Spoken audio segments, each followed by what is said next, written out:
lovely people here. You have? I'm Dr. Merritt.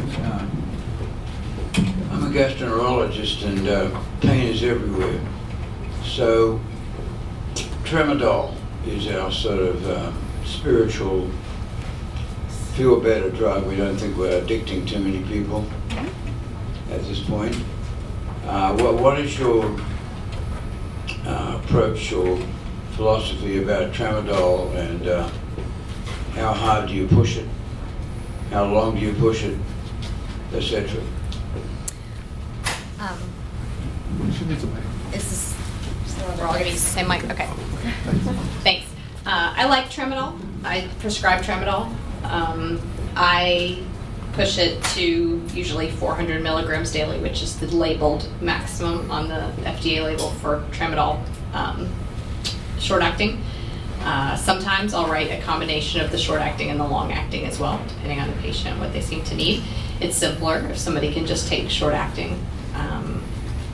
Tramadol is a opioid agonist. It's also a partial agonist, and so it's a C2, excuse me, it's not a C2. It used to actually, when I was first in residency, it wasn't even a controlled substance.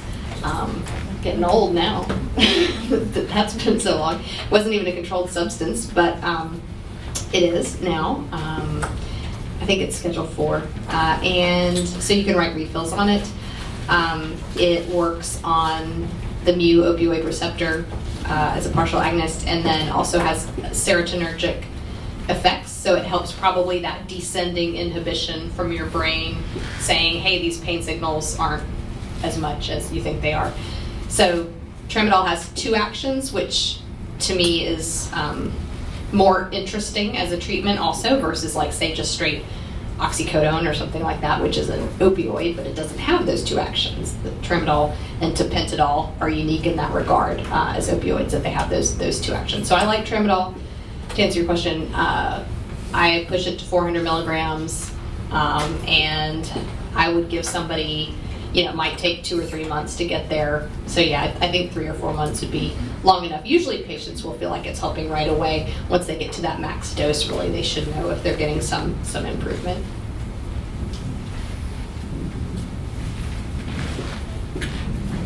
Hi, this question is for Dr. Klinge. When arachnoiditis is suspected, what is the imaging and is there any treatment for it? And it is in relation to tethered cord, like just failed tethered cord surgery. Well, let me first answer the question about the imaging.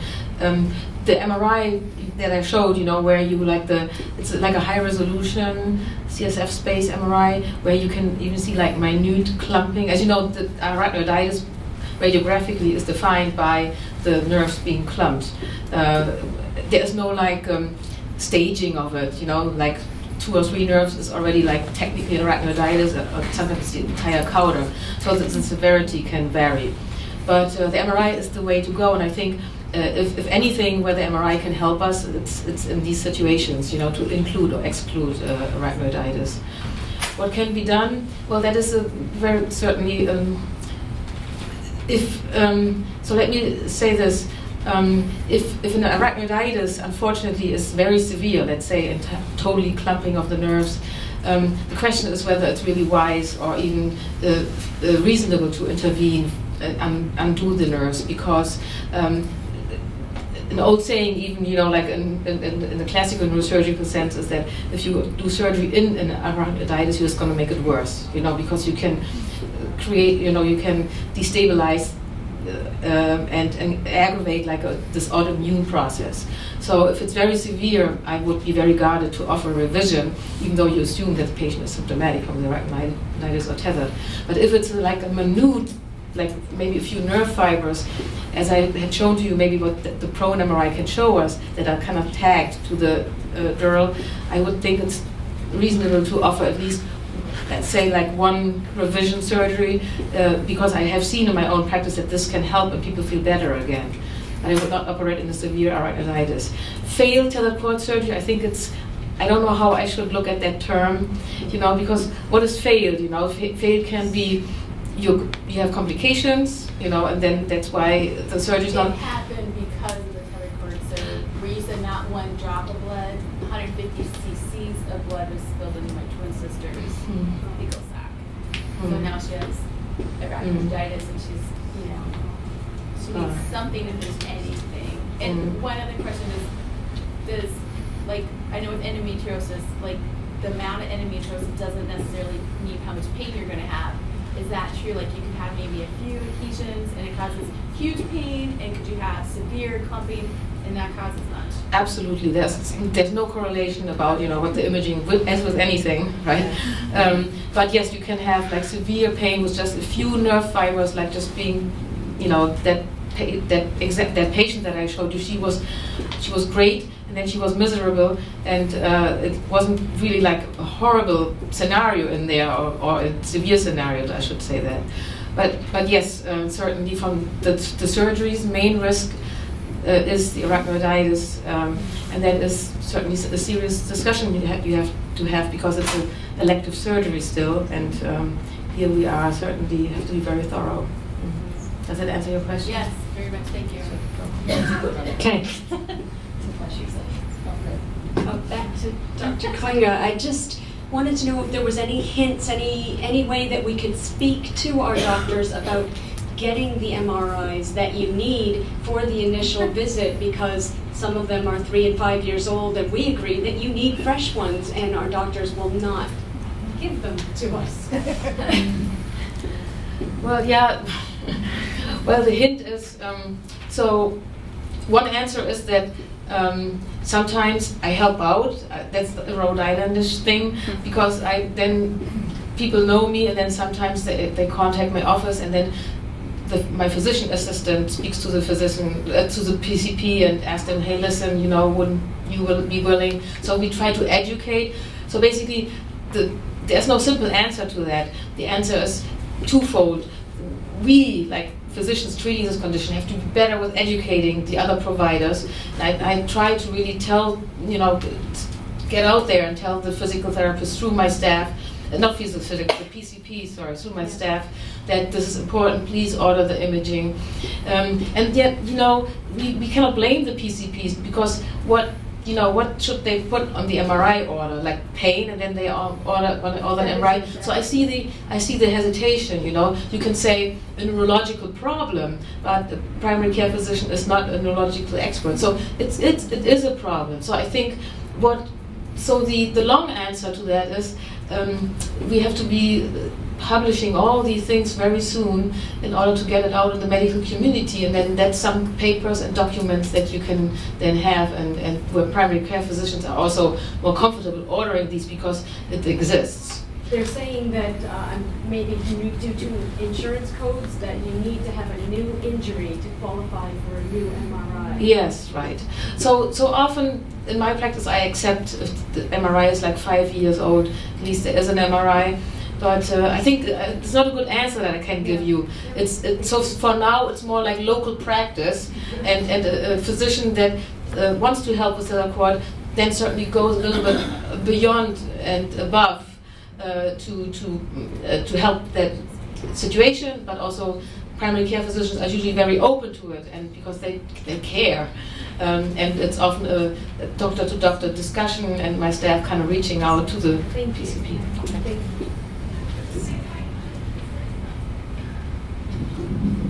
This is for Dr. Blitshteyn. Okay. So we have a daughter. She's 26. She's getting married, and she wants to have a family, and she has POTS and EDS. What would you tell somebody to prepare, or how to get? I don't know what she should do, what are the best things for her to prepare in order to be able to have to get pregnant or whatever. Sorry, I'm not sure I'm wording it right.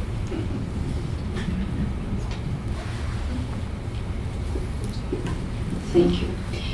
So it'll depend on the situation. Each case is different. Is she well enough? Are her symptoms minimal? But very importantly, you're right, planning is very important. Planning is much better than just accidentally getting pregnant while taking Xanax and Adderall and Ambien.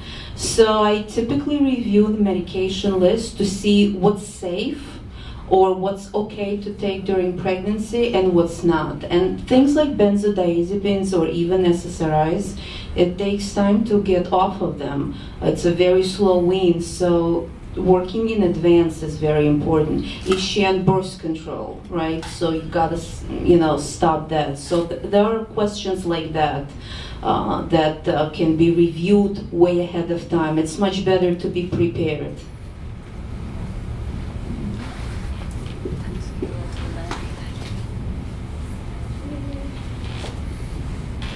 Hey, I have a couple questions for Dr. Merritt and a question for, regarding palliative care. Regarding, you mentioned ketamine, buprenorphine, I'm butchering that obviously, and cannabis. Are any of these disease modifying at all? And also, I personally cannot ingest cannabis, and so do you have any guidelines for, with topical, at actually absorbing and actually helping any kind of systemically? And regarding palliative care, I have, both my parents have Parkinson's disease early on. Would they be able to share a program in any way, or is it very individualized, that sort of thing?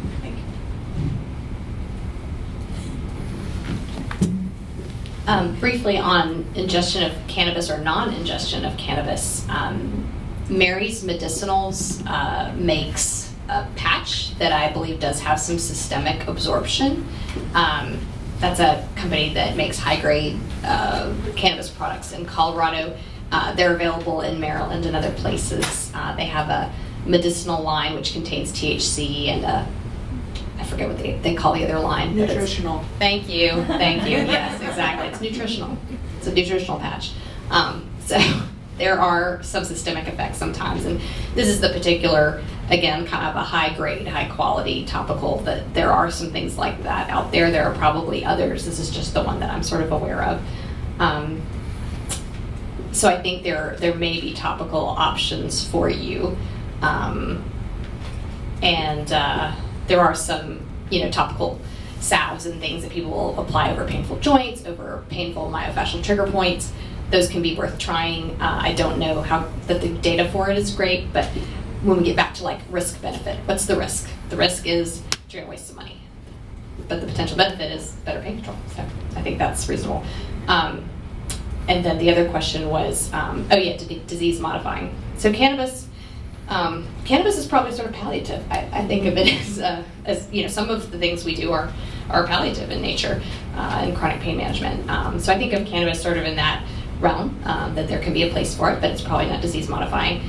Buprenorphine also probably not, more palliative. Ketamine may be disease modifying, and that's what's super interesting about it, is that there are new dendritic connections made in animal models where they have studied animals after ketamine infusion, and in fact there are some ketamine practices, particularly on the West Coast, where they're doing things like ketamine-assisted psychotherapy, where the patient might get an infusion, they might talk through, they have a particular issue, and maybe you're not going to, hey, I'm not going to cure my EDS with psychotherapy, but are you going to cure, or help in a meaningful way a PTSD problem or an anxiety problem or one of these comorbid conditions that could be managed better? I think it could be disease modifying in some manner.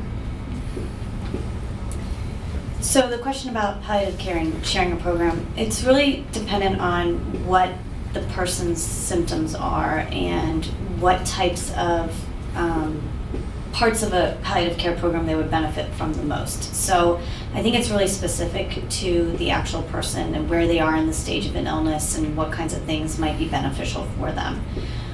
That doesn't mean to say if both of your parents need, some type of portion of palliative care that they can't go to the same type of provider. But usually these are very interdisciplinary teams and they don't all look the same. So it depends on what that person might need and what would benefit them the most.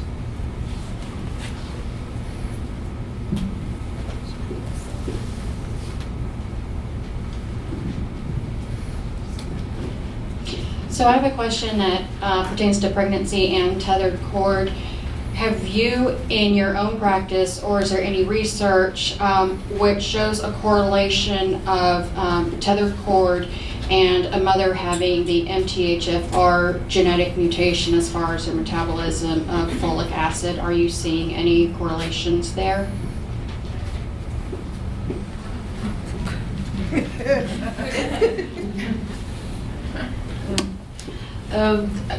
I don't think that there are any studies yet. There is some, but I'm not really recalling the papers about like the spina bifida, in the classical sense with the the open tube defects. And this gene, but not in the tethered cord scenario. So I think that generally, I like that you asked this question. The genetic component here really needs to be looked at because we know it runs in families, and then certainly there is a predisposition. So we are hoping that we can also engage more geneticists to actually help us also, looking at more tissues that that we obtain or sample during certain procedures, particularly in the tethered cord procedure. It's an important project. There's a question about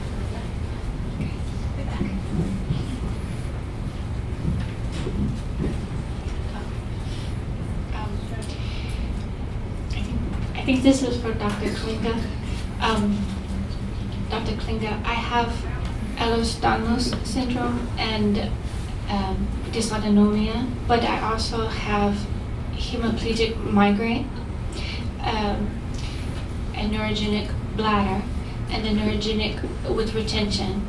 And the neurogenic bladder retention is a trigger for the hemiplegic migraine.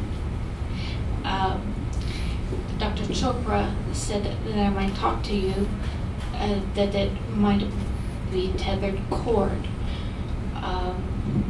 I'm not the only person that I know with both Ehlers-Danlos syndrome and hemiplegic migraine, but there's no known connection between the two, and no known connection between hemiplegic migraine and dysautonomia.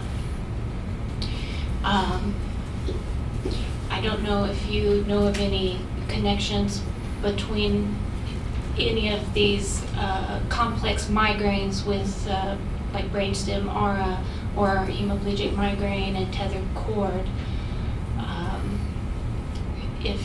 If there's any kind of connection with that, and where those of us with the complex migraines might go from here to look into that.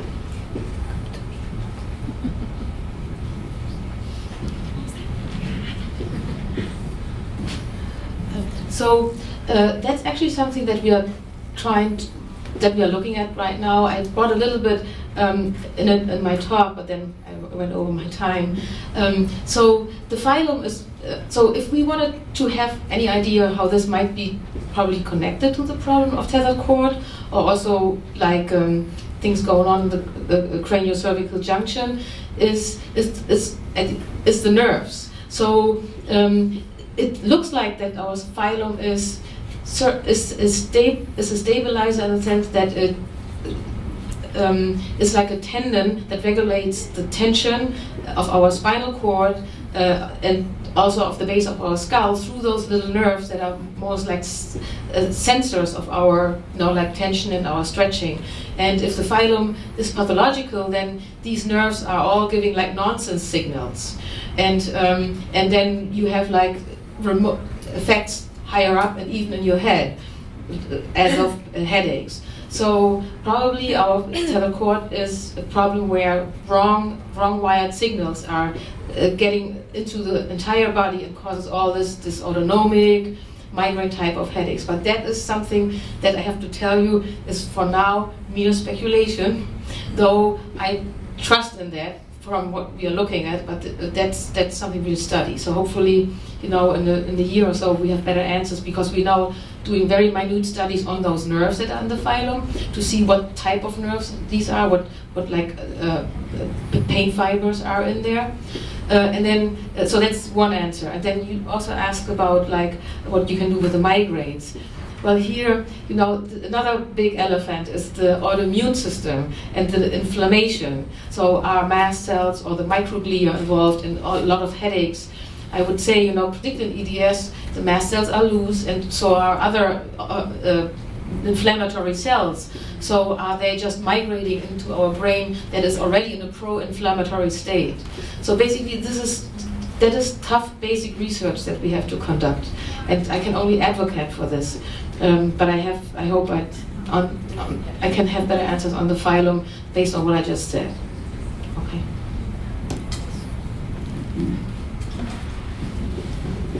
Hi, I heard there's a large range in CBD oils and salves and such. Which ones do you recommend to your patients? Because I'm just trying to figure out which is a good one to start with.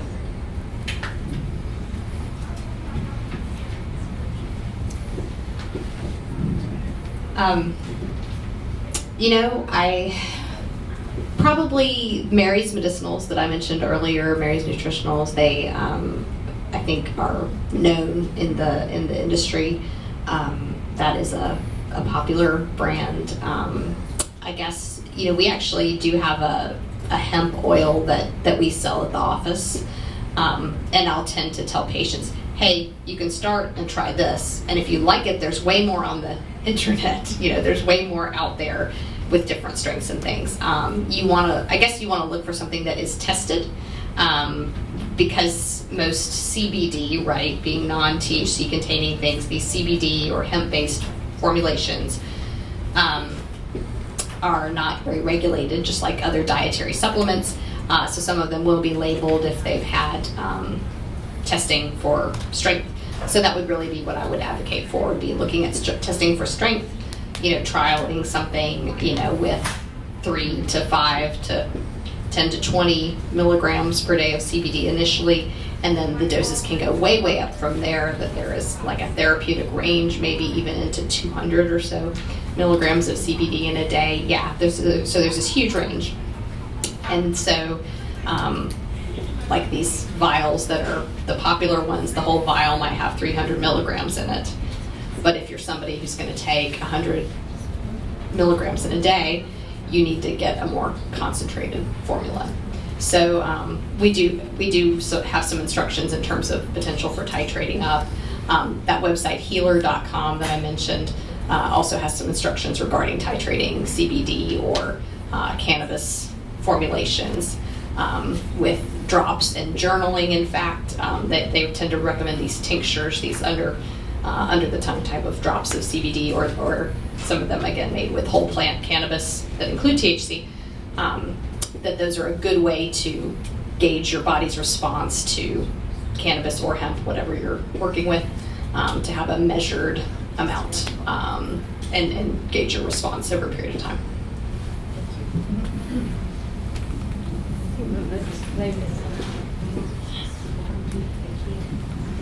I have a question about palliative care. I don't know if you know if it's more common or not for different diagnoses, because I've run a parents group for 7 years and we have over 6,000 parents, and this is something we've never even heard of. Mm-hmm. And how might you suggest we go about getting that part of our discussion? So I definitely think it's something that's more mentioned in oncology, hematology, and for other conditions and chronic illnesses and serious illnesses, it's not talked about as much. So one of, I think, the huge challenges, and we heard this from physicians and nurses and parents, is because of the association only with end of life, that there was a real hesitation to even bring it up to anybody. And I think that that is a shift that is happening now. It's becoming much more common to see palliative care programs. Before, there were not very many across the country, and just in the last 5 years, it's been kind of amazing to see how many more are there. Now, as I mentioned, we also had to create resources that could be applicable to lots of different types of programs. So some are not very formal, and some are just starting. We piloted materials at Inova. One of the places was Inova in Northern Virginia, and they'd never had a full-time pediatric palliative care staff member. And after piloting our materials, they added an FTE. So some of it is creating awareness, so sharing information about this. The one video I showed, I think, is like a good overview, but the one that's really good for parents too is that mom just telling her story. It's like 2.5 minutes long. It's not long. But so part of why we did this is to create awareness, because it's something that parents told us they wish they'd known about with their child a long time ago, and they didn't know. So we're trying to get more in neurology. There's a lot of neurological conditions that patients could benefit from palliative care. But I do think it right now is very disease specific. And so there's, I think, a lot more that could be done about making sure people are aware. Thanks for your question.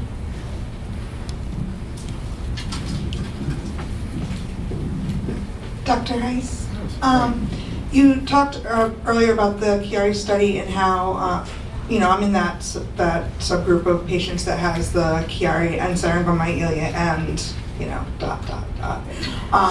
so they let me know when I had my decompression surgery that I was most likely, it wasn't to get rid of all my symptoms, it was to stop my brainstem from being compressed, and that I would most likely still have migraines, which I do still have migraines. They're substantially better than they were prior to surgery.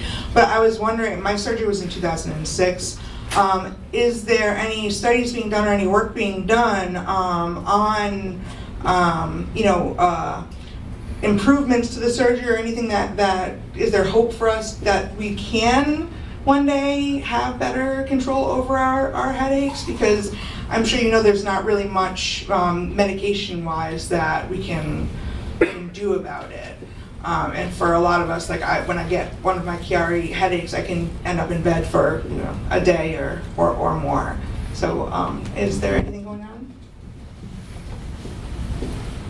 on? Well, in St. Louis, they have the Parks Reef study where they're studying how patients do before and after surgery. The CSF and ASAP sponsored study where they compared how patients did with bone removal only versus opening the dura. Mm-hmm. Whereas in the Park Reeves case, they see people who have Chiari take the bone away, open the dura, and then some patients have more, like coagulating the tonsils. So those outcome studies, they'll look and they'll see, well, which surgery provided the best outcome as far as symptom control. That being said, if you did the perfect operation for Chiari and syringomyelia, and it will take away the Chiari symptoms and it will make the syrinx get smaller. However, it doesn't turn back the clock. If your spinal cord's injured by the syrinx when it was growing, you're still going to have that disability because the central nervous system doesn't regenerate. If you have Chiari symptoms and migraine symptoms, you can have the best operation. Even if Dr. Luciano did it, your migraine symptoms aren't going to go away. Right. But he might say they would. But anyways, you just need, neurosurgeons, we're good at operating. We deal with anatomy. It's like, this is abnormal anatomy. Our operation doesn't make the anatomy normal. We just make the spinal fluid, if successful, spinal fluid flow better in a more normal way. We're not, I try to be compassionate, but really other doctors do the palliative stuff better, which is where do we go next? And like with palliative, you could say, well, a rehabilitation doctor is a palliative doctor because they're not going to reconstruct your posterior fossa, but they'll help you to function as best you can. So Can I have a follow-up? Oh, I don't need the mic. I don't need the mic. So I spoke with Dr. Klinge about this a little earlier. Okay, those of us with the Chiari and syringomyelia, we don't really have much places to go. Is there work being done on syringomyelia itself and preventing it, or because not everyone develops syringomyelia? Is there some kind of thing that sets that off? Is there a way to prevent it? And is treatment, like identifying that the Chiari is a problem, getting better, and having that treatment come sooner, so that that nerve damage that I'm living with, other people don't have to live with? Right. Well, Chiari is a congenital problem. Yes. Most people with Chiari and syringomyelia present with symptoms between 20 and 50. So the disease has been brewing for a while, and there's some injury that occurs during that period. However, the Chiari and syrinx groups noticed that late diagnosis by healthcare providers was obvious. Like with rare diseases, usually it takes at least a year to diagnose a rare disease. And with awareness campaigns to the physicians, that interval is getting shorter and shorter. So hopefully you'll catch somebody with a Chiari and syrinx when they have the earliest symptoms and they haven't progressed very far. So that's education. That's just nuts and bolts medical care. Yeah. Thank you. Okay, we have time for one more question. No pressure. Right, no pressure. Okay, well, I had a question and a comment. The comment is for the lady who asked about the CBD oil, and we were talking about Mary's Nutritionals, Mary's Medicinals. Mary's Nutritionals is their CBD only line from hemp, and they have actually a trial box. So it gives you a couple of their different products, and you can see which of their different products works well for you before you go and order like the full size thing. So that's what I'm working my way through right now. And the question is for the neurosurgeons. I was wondering, with the Chiari decompression, with the tethered cord release, are you noticing an improvement in your patient's proprioception? I know PT obviously has a large hand in that, but are y'all noticing that in general in your patient population? Well, for the tethered cord, I can say wholeheartedly yes. And the first, when I heard and I saw it over and over again, I wasn't quite sure what to make out of it, but that was what people say. And then so often the first thing after tethered cord surgery is that the stamina, feeling of like being safer to walk and having more control over the legs, these kind of proprioception elements get better. Yes, and it's probably due to what I said earlier. Okay, everyone. I'm gonna tell them lunch. Yes. Okay. So where's lunch? Okay. That's the real question. It is out when you come in. There's the restaurant where there was the breakfast on the Hilton side. So there's box lunches for everybody, and drinks and stuff is all laid out. Since we don't have the seating in here at tables, you can sit out there. And then we'll start back up at 12:30. If anybody has any allergy-specific stuff other than gluten-free, I'll be out there, or Caitlin. Or Can we just thank all of our speakers from this morning then before we head to lunch? Thank you.